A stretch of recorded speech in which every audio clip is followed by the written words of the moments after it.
ഇത് സ്വാഭാവികമല്ലേ.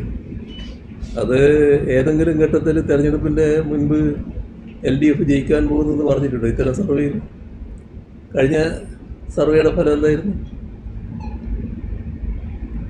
എത്രയായിരുന്നു അന്ന് UDF സീറ്റ് പറഞ്ഞത്? പിന്നെ കിട്ടിയ സീറ്റ് എത്രയാണ്? ആ സർവേയിൽ LDF എത്ര പിറകിലായിരുന്നു കഴിഞ്ഞതാണ്?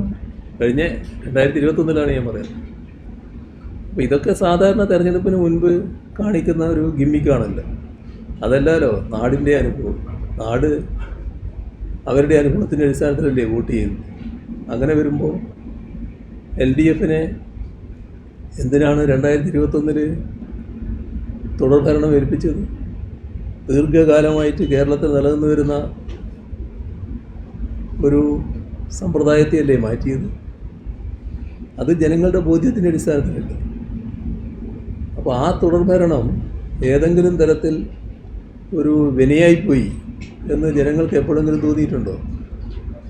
അതേസമയം അഭിമാനത്തോടെയല്ലേ ഓരോ ഘട്ടവും ജനങ്ങൾ കടന്നു വന്നത്.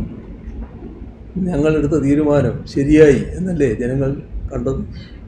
അതിൻ്റെ തുടർച്ചയാണ് ഈ തെരഞ്ഞെടുപ്പിലുണ്ടാകുക. ഞങ്ങൾക്കത് സംബന്ധിച്ചൊരാശങ്കയും. അമ്പലപ്പുഴയിൽ ജി സുധാകരൻ സ്വന്തം സ്ഥാനത്ത് UDF പിന്തുണയോടുകൂടി മത്സരിക്കുകയാണ്. കഴിഞ്ഞ ദിവസത്തെല്ലാം അദ്ദേഹം വെല്ലുവിളിക്കുകയാണ് CPI അടക്കമുള്ളവരെ. കണ്ണൂരിലെ 5 സുരക്ഷിതമായിട്ടുള്ള ഇടങ്ങളിൽ മാത്രമേ CM അടക്കമുള്ളവർ മത്സരിക്കുകയുള്ളൂ. ധൈര്യമുണ്ടെങ്കിൽ അമ്പലപ്പുഴയിൽ ഒന്ന്